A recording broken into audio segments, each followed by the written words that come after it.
Bismillahirrahmanirrahim. Assalamualaikum warahmatullahi wabarakatuh.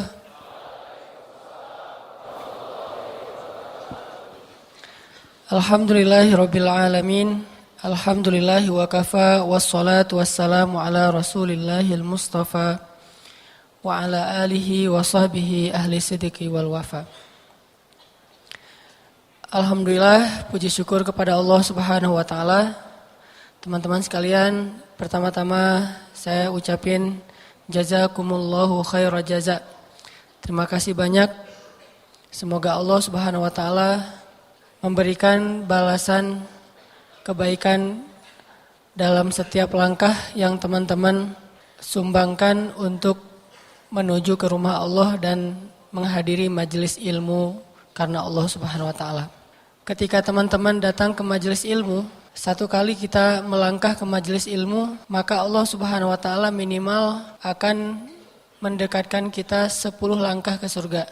Jadi kalau jarak dari padang mahsyar ke surga itu sekian juta kilo atau miliar, kita nggak tahu, maka setiap langkah-langkah kita menuju ke majelis ilmu itu artinya kita semakin dekat ke surga.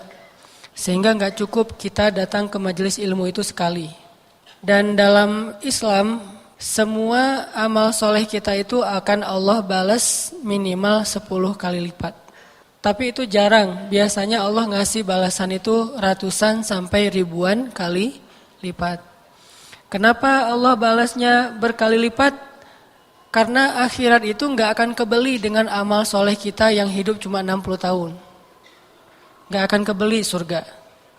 Kalau kita dibalas sesuai persis dengan apa yang kita lakuin, kayaknya kita nggak ada yang pantas masuk surga nih. Misalnya kita sholat sekali berarti balasannya satu kebaikan. Kalau kita melangkah ke masjid jaraknya 5 kilo berarti mendekat ke surga itu 5 kilo. Kayaknya kita nggak ada yang dekat sama surga. Soalnya jarak dari padang mahsyar ke surga itu seperti langit dan bumi. Dan kita pernah baca mungkin atau nonton di YouTube gimana jarak galaksi terjauh dari galaksi kita. Itu miliaran tahun perjalanan cahaya. Jadi kalau Allah nggak ngelipat gandain kebaikan kita nggak bisa dapetin surga. Nah, lipat ganda inilah yang disebut dengan rahmat Allah. Jadi kalau ada orang yang bilang kita tuh nggak bisa masuk surga dengan amal kita tuh masuk surga dengan rahmat Allah, maksudnya kalau cuma ngandelin amal kita nggak cukup untuk membeli surga. Karena kata Nabi, ala sil'atallahi ghaliyah. Bukankah harta Allah atau barang yang Allah jual itu harganya ghaliyah, mahal? Ala sil'atallah hiyal jannah. Bukankah barang yang Allah dagangkan itu adalah surga dan harganya sangat mahal? Sehingga kita nggak akan bisa membeli surga kalau cuma ngandelin amal kita doang tanpa rahmat Allah. Sehingga sekali teman-teman datang ke majelis ilmu, kita coba bangun kesadaran, oh alhamdulillah malam ini saya udah lebih dekat ke surga. Nggak tahu berapa yang jelas, nggak seperti jarak rumah saya ke masjid, nggak mungkin segitu. Pasti lebih, minimal 10 kali lipat nih. Sehingga ketika kita datang ke majelis ilmu, kita datang ke masjid untuk sholat berjamaah, kita bukan merasa diri kita udah berjasa sama Allah. Ya Allah kurang apa lagi dari saya? Enggak, kata-kata itu enggak akan muncul dari orang yang sadar, orang yang faham, orang yang mengerti Allah. Sebaliknya, ketika kita habis beramal solih, habis datang ke masjid, kita bilang, alhamdulillah, makasih ya Allah udah didekatin ke surga. Karena kita datang ke masjid ini juga rahmat Allah. Allah yang memanggil hati kita. Kalau bukan Allah panggil hati kita, susah buat datang ke masjid. Walaupun rumah kita di sebelah masjid. Dan kita pernah merasakan itu kan dulu. Gak usah sholat subuh. Sholat maghrib aja kita malas ke masjid. Kalau sholat subuh jelas alasannya banyak nih. Kalau sholat maghrib, di waktu yang kayaknya lagi nyaman-nyamannya, lagi santai-santainya, mau have date juga belum. Kan kalau mau dating sama mantan, waktunya kan habis maghrib nih. Kalau kerja udah pulang. Kalau mau malam mingguan belum waktunya, bentar lagi. Jadi waktu maghrib itu kayaknya waktu paling leluasa nih buat kita sholat di masjid. Sesekali lah. Toh ternyata jarang. Jumatan seringnya nggak dengar khutbah. Lah tapi datang duluan, tidur. Ya. tetap aja nggak dengar khutbah. Yang jelas, kalau bukan karena Allah yang menggenggam hati kita terus dihijrahkan. Kita hijrah ini bukan pilihan kita karena kita keren ya. Ya Allah, saya memilih hijrah loh ya. Jangan sampai saya ditelantarkan. Allah yang memilihkan hati kita untuk berhijrah, yang memberanikan kita meninggalkan pekerjaan syubhat dan mengambil pilihan hijrah yang secara logika belum jelas penghasilannya. Kenapa? Karena Allah menguatkan hati kita, memberanikan diri kita untuk memilih jalan Allah, dan itu iman. Liyazdadu imanan ma'a imanihim. Allah yang menambahkan iman kita. Sehingga kalau kita datang ke majelis ilmu teman-teman, udah berapa kali dalam setahun terakhir misalnya. Dan kita hitung itu dengan maksud untuk merasa lebih semangat. Bukan maksud untuk menuntut Allah gitu. Tapi lebih semangat. Alhamdulillah setahun terakhir ini minimal seminggu sekali saya pasti datang ke taklim. Minimal nih. Bisa ada yang 2 kali, ada yang 3 kali. Kalau menurut saya sih 2 kali minimal. Sekali kajian umum, sekali lagi sholat Jumat kan.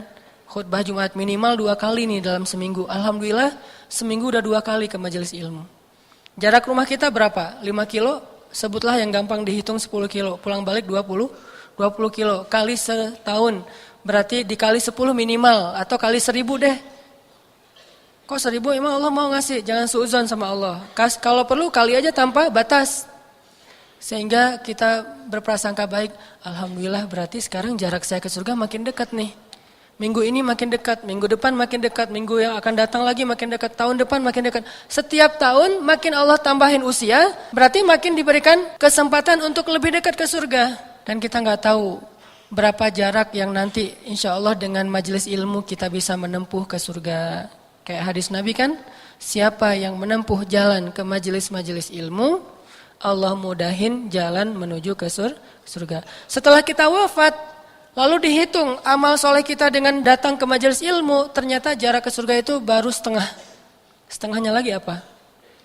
Setengahnya lagi nanti bisa amal-amal yang lain. Sholat mungkin, bisa amal yang lain, bantu orang mungkin.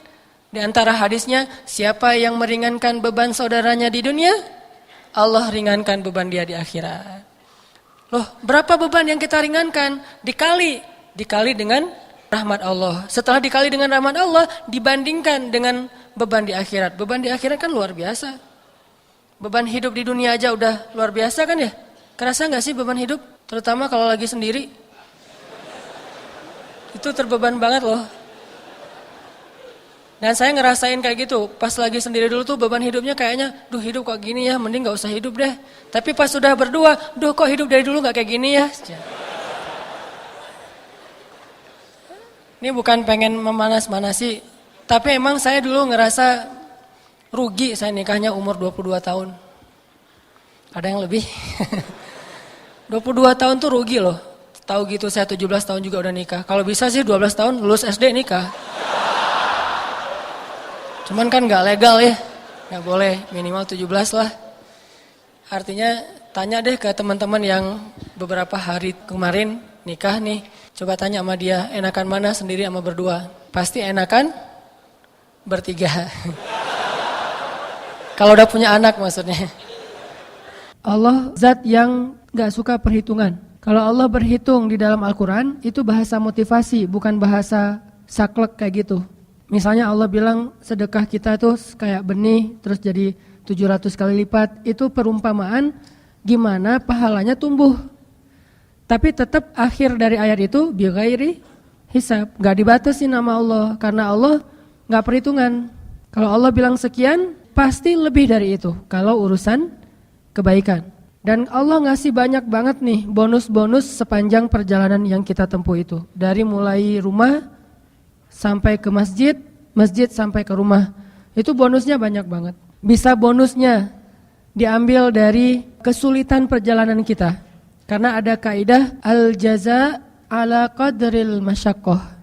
Balasan Allah itu tergantung tingkat kesulitan. Jadi kalau misalnya kita ngerjain satu amalan banyak kesulitan, berarti Allah akan ngebales lebih besar daripada yang ngerjainnya lempeng gitu, nggak ada masalah. Pas kita datang ke sini misalnya macet, maka macetnya kita sampai 2 jam, yang biasanya kalau kita jalan dari rumah ke sini cuma butuh waktu 10 menit, 15 menit.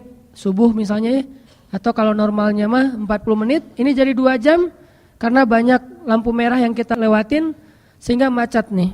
Bikin gak nyaman, bikin jadi telat, akhirnya sampai di sini kita berdiri di pintu atau duduknya di luar, dingin-dingin, lupa bawa jaket misalnya. Setiap kesulitan yang kita alamin, berarti itu kemudahan nanti di akhirat. Satu kesulitan di dunia, minimal 10 kemudahan di akhirat. Berarti kalau kita sekali mencari ilmu, punya 10 kesulitan, pas keluarnya ngantri di layar karcis, kemudian nanti di jalannya juga kita jauh lagi macet segala macam, kemalaman, ngantuk, capek, padahal seharian juga kita belum istirahat, pulang dari kuliah langsung ke masjid, pulang dari kantor langsung ke masjid. Semua kesulitan itu nanti Allah ganti dengan kemudahan. Jadi pas kita dapetin kesulitan dalam perjalanan mencari ilmu, mindset kita langsung nganggap itu, ini kemudahan nanti di akhirat. Berapa besar? Minimal 10. Jadi kalau misalnya kita ketahan di jalan 2 jam, berarti 20 jam dimudahkan perjalanan nanti di akhirat. Minimal. Lagi-lagi bi ghairi hisab. Banyak banget nih bonusnya. Belum lagi nanti bonus karena kita berada di saf terdepan. Kemudian bonus itikaf dari maghrib sampai isya. Ini kan bonus juga nih. Karena satu amalan Allah nggak ngasih satu balasan, banyak balasan nih dari angle-angle yang berbeda. Terus itikaf walaupun cuma saatan sebentar, itu menjauhkan kita dari api neraka sejauh 7 kali langit dan bumi. Dikasih bonus di situ. Belum lagi nanti bonusnya sholat berjamaah. Belum lagi mendengar azan dan kita sudah berada di dalam masjid. Belum lagi nanti menjawab ucapan muazin, kita mengatakan apa yang dia katakan. Belum lagi doa setelah azan. Belum lagi amin bersama imam. Belum lagi nanti sujud berdoa. Kemudian setelah itu kita berdoa bersama-sama, berzikir kepada Allah. Banyak banget bonusnya nih. Dan semua itu sebagian kecil akan kita dapetin balasannya di dunia. Sebagian besarnya akan kita dapetin nanti di akhirat. Mudah-mudahan kita selamat dunia akhirat. Dan mudah-mudahan perjalanan teman-teman dari rumah sampai ke sini benar-benar Allah hitung sebagai jalan ke surga. Setiap kali ke majelis taklim, alhamdulillah udah ke surga nih, lebih dekat. Setiap kali ke majelis ilmu, alhamdulillah udah lebih dekat ke surga. Gitu aja terus motivasinya. Ada masalah dikit, kayak nanti pas keluar nih desak-desakan, ngantri motor mau keluar aja ngantrinya panjang banget. Kita hitung itu, ini saya nunggu ngantri kayak gini nih. Allah lipat gandakan nanti di surga dimudahkan untuk mendapatkan rahmat Allah. Itu aja teman-teman. Mudah-mudahan kita bisa istiqomah, bisa terus semangat, dan jangan lupa mention sebanyak mungkin teman yang kita kenal. Tapi satu aja syaratnya, jangan paksa.